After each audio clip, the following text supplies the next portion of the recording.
Welcome back to GreyWolf TV. We are continuing our episodes of Person of Interest. This is now episode 14 of season 1. It appears, after that last episode with the hacker, that we have a new player in town. I'm not sure whether I'm supposed to hazard a guess as to who it's supposed to be, or that we don't know them anyway. I'm expecting the latter, but something just up here is saying there's someone I think who might be involved with it. But I'm going to keep it to myself for now and see if it's revealed later down the line. But Finch actually got compromised because he underestimated whoever this Root is, and they said they enjoyed the game and the chase. It's a game to them. No idea what their ulterior motive would be out of this, but they seem to know who he is, or at least they know his first name. I mean, is that a lot, or is that a hint that they know more? I've no idea. Anyway, let's go find out what this episode is about. This is episode 14. Please, help me. It's my brother. They shot him. Please, send someone. We're sorry. All circuits are busy at this. Well, I'll need to rebuild all my systems from scratch. Reinforce the firewall. Anything I can do? Yes. New number. Any chance your machine gave us the number a few days late? No. The Why? place line. Because I had to crawl through police tape to Yeah. get inside Darren's apartment. Looks like a home invasion. So whose blood is on the floor? Detective Stills. You the super? That's right. A little late for the party, aren't you? I don't know. Mind telling me what happened here? Well, Are it we? looks like one of my tenants got shot. You know, I always pictured you in the back of my car in handcuffs. What about the brother Darren? Came home right after it happened. Found Travis bleeding out, Any idea where he is now? missing. Kid waited all night at the precinct for child services. When they didn't show up, The little brother, he said they took his work hat. So we don't have a clue where Darren is or who the shooters are. No witnesses can ID the shooters. They're just too scared. I'm looking for Darren McGrady, Travis's little brother. I'm sorry. I can't help you. I know you're afraid. Just like I'm sure Travis was scared when he stuck up for you against those thugs. I need your help tracking them down. Looking for bad guys. You fit right in at the comic book store. A couple blocks that way. Take off that hat. Who do you think you're talking to, Shorty? Oh, One of the shit. spineless punks that killed my brother. Shot him dead and not home. I won't miss. Get that back. Drop your phone. No, he won't. Get off me, man. Hey, don't worry, man. This ain't over. So you tracked down that brick kid. You think that's what your brother would have wanted you to do? Hell no. Someone wearing that hat like it was some type of scout. Hey, Darren, this is Detective Fusco. He's a friend. This guy. Yep. Oh, hell no. Now, is this place safe? Yeah. She likes to help kids. She hates paperwork. She takes in strays all the time. I'm not a stray. bad luck. You walking around wearing a dead guy's hat. Hello, Curtis. Will, how are you? I'm well, Uncle Harold. As are you, evidently. What are you doing here? Business must be booming. Almost finished sorting through all Dad's stuff. Find anything interesting? One or two things I'm sure he would have wanted you to have. Day 1, the machine, February 24th, 2005. It's interesting, isn't The it? first day. Is it? I told you I'm looking to that period when Dad shut down She operations. just walked out. Kid's got a habit of doing that. Keeps doing it, Yeah, yeah. well, just for the record, this is not my fault. Too busy playing private investigator for you. I think I know where you might be headed. I want to hire you to help me take down those guys who killed my brother. So if I'm not a cop, I'm a mercenary, is that it? Nah, I figured it out. You're a Ronin. But instead, you're out wandering the land, helping people. So now I'm paying you to help me. Right. You can keep your money. Nah, man. Take it. It makes it official. No. If we're gonna do this, we're gonna do it my way. When are we gonna take them down? We've already started. Step 1, observe. The most efficient way to lose a fight is to act without knowing your enemy. It's all there, 300. That's protection. Where's the rest? Yeah, they're running numbers through local shop owners. If they take all the money, Tax-free. The cops know about this or they just don't care? Probably giving them a cut to turn a blind eye. But now we know how they're making their money. So they just got a lot less untouchable. Just a couple more to go, man. We'll be good. Excellent. How's it feel? Yo, what's up, man? What's Trim's car? Strategically stored. Just needed to shake them up a bit. Step 3? To impose your will on your enemy. Make for their weak points. Ah, talking art of war. What insurance? You were with me when I stole the damn thing. Yeah, but you bought those rims. They might replace those. Yeah, okay. That works. Chill, man. What's the story on that banger you're holding? You got a charge yet? His name came up in the shooting. I'm just waiting for a photo packet. If that kid's not arraigned by 5, I want you to kick him. You're late. There you go. Car trouble, Andre. That's Andre? The higher up you go, the harder it gets to tell the good guys from the bad. Oh, yeah. Do whatever I tell you to do, get me whatever I want. And right now, I want my damn money in Brighton Beach tonight. And it wasn't your ride. About that other guy you slammed into last night. He's about to debrief us on Travis McGrady's murder. This money is supposed to be in Brighton Beach. Yeah. Trouble is, it's here with you in Crown Heights. Andre's gonna kill you. Right now, your life is worth $500,000. $50,000 of your life up in smoke. Which is what you now owe him. Chimney.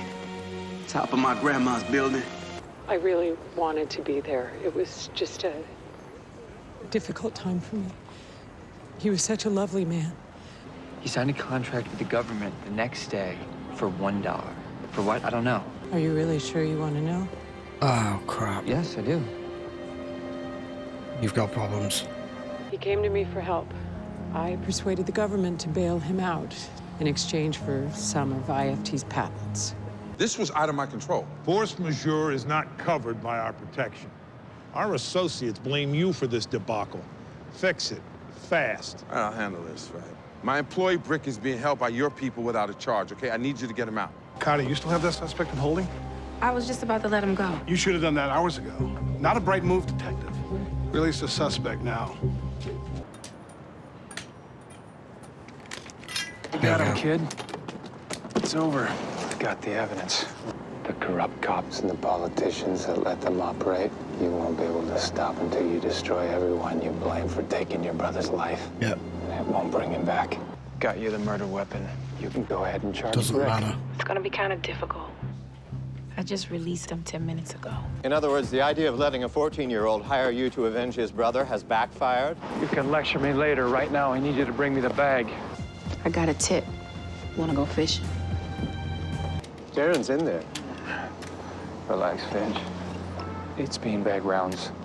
Riot ammo. I do. My man took someone from you, so you're here to take him from me. So you go ahead and pull that trigger. You be running these streets for me, son. Ain't nobody gonna touch you. You know why? Because you're smarter than the rest. Yeah, I thought that might happen. I don't blame you. I blame the store. How is that? Yo! NYPD, drop your weapon!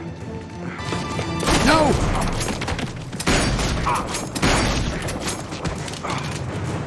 Did he hit him? Fusco, you okay? Yeah, I just beat you. Come here. No, man, actually, I just wanted to say thank you. Saving my life. You're welcome, kid. Come on, let's go. Get me out of here. That woman, I've forgotten her name. Did she tell you what you wanted to know? Alicia Corwin, she told me some stuff. It's kind of hard to believe he was just an ordinary guy, made mistakes like everybody else. Well, whatever she told you, there's one thing you should know about him. Anytime anyone ever asked him what his proudest achievement was, he always said that it was you. Still working on it, but here, this is yours. Oh, did you look at that? I always wanted a sidekick. Oldest one I could find is a Harold Wren. Was there where he met the kid's dad. Graduated from the same class as Ren. Yeah. That name doesn't appear on any records before 76. This guy spent so much time being someone else, he probably doesn't know who he is anymore. Okay, that was episode 14. That was actually really good, but oh my frigging god. What's going on? What?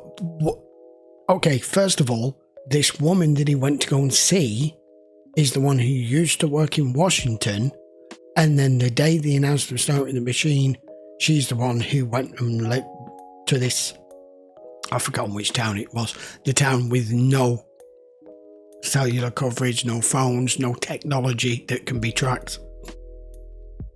I didn't even know they had a town like that. How does that work? Anyway. And then she says, Harold who? So she doesn't know Harold. I still think she knows him. She doesn't realise that's who he's talking about. And now Fusco's just said he's got God knows how many aliases. Ren, Harold. So we know him as Finch. I thought it was Harold Finch. Maybe it isn't. Oh my god, I'm so confused.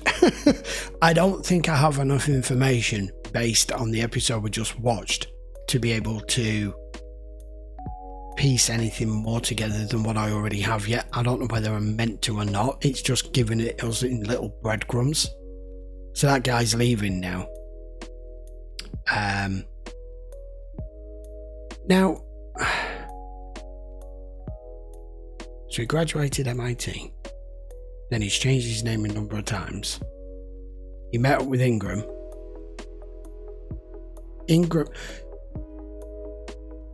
I'm not entirely certain. Did Ingram die or was he murdered?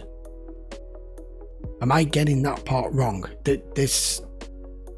Because they're feeding you in such little tiny bits at once, and some episodes you don't get anything at all. It's the memory recall of trying to remember what it is you already know and what's been confirmed and what's conjecture and what's fake. Paranoia keeps you alive. This guy's got more skeletons in the closet than a cemetery. As regards the episode was very good. Just outlining and showing more and more just still how much corruption's going on in this city, and that captain, the grey-haired guy, every time we see him meeting with them on the roof and him saying it's protection, so they're the ones in effect running a protection racket amongst everything else, and they can just bring someone out of police custody as and when, depending on what it's for, who it's for. But them lot have just gone down now. I suppose it can only be done piece by piece, because we don't know how deep this goes, we don't know how many are involved. We know he's one of the main guys, but then again he might not be. There could be somebody way above him, and if you then move out the pool of dirty cops, you're then probably looking at dirty politicians as well, just as Reese had just said to the kid. You know, who you're going to go after? You're going to go after his boss, and then his bosses, and then more corruption with the police, and then more politicians that are corrupt that are allowing the police to get away with it. We don't know how big a scale this is, and that's the problem. And once you get so far up, it's virtually impossible to bring it down, especially if you're one person. Even Harold, even Reese and Finch, I don't think it'd be enough. I really don't. But that was very good. All it's done is leave me with more questions about Harold than we are aware of. I think Reese has a dark background, just from the type of person he is and the type of work that he's done. But it's more clear cut. It's more, we know exactly what you used to do, how you used to do it. You used to eliminate people who had already been determined to be those who needed to be eliminated. But Finch's side is more, it's all misdirection and subterfuge and making you believe one thing when it's actually something completely the opposite, and being, when you're in plain sight, which he isn't very often, but when he is, him appearing to be something completely opposite to what he is. He's still pretending to run this insurance company just for that lad to see him working there. Insane. Crazy. Right, if you do want to watch this in full-length episode, don't forget it will be available over on Patreon, as it normally is. The link will be in the description. And if you enjoy this series, by all means, hit the subscribe button if you haven't already. We are continuing on with Season 1, but we'll be running through the entire series. And I will be back with episode 15 next. Let me know in the comments if what I mentioned earlier in the episode about this social security thing is the one thing I was confused about. Whether you have a social security number from the moment you're born, because we know that's what this machine churns out, is social security numbers. And it was this kid's. Now, were that in Europe or the UK, he wouldn't have any form of security number or tax number till he becomes of age. So let me know in the comments. It clearly runs completely differently over there. I have no clue how it works. But that's how we got the number for him this week. So clearly it does. I just want some more clarification. Right, I will see you for the next episode very soon. By all means, if you enjoyed the video, give it a thumbs up. And I will see you for the next one. Take care.